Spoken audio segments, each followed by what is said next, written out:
Өткен видеода мен тұқымды қалай көгерткенін және стаканға еккенді көрсетіп едім. Ал бүгін міне соның нәтижесі.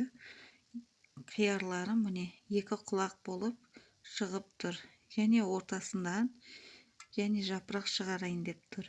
Енді осының сабағы үзіліп кетпеу үшін мен осындай топырақпенен жан-жағынан топырақ салып шығамын.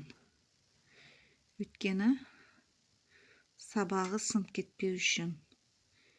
Осылай топырақтардың бәрін салып шығамын. Абайлап салу керек. Өйткені мына уже үшінші жапырақта шығып бастады.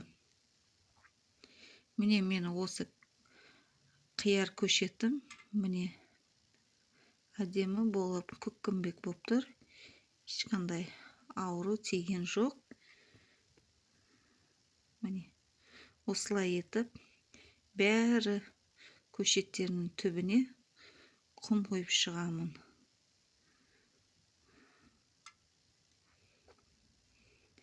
Жаңағы ортасындағы жапырақ содан кейін өзі өсіп кете береді.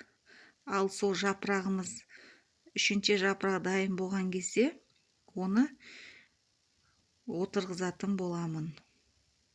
Міне бәрін осылай етіп топырақтарды салып шығамын.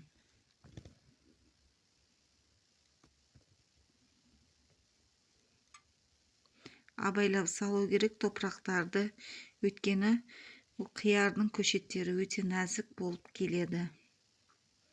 Міне бәріне толтырып салып шықтым. Нәтижесі осындай.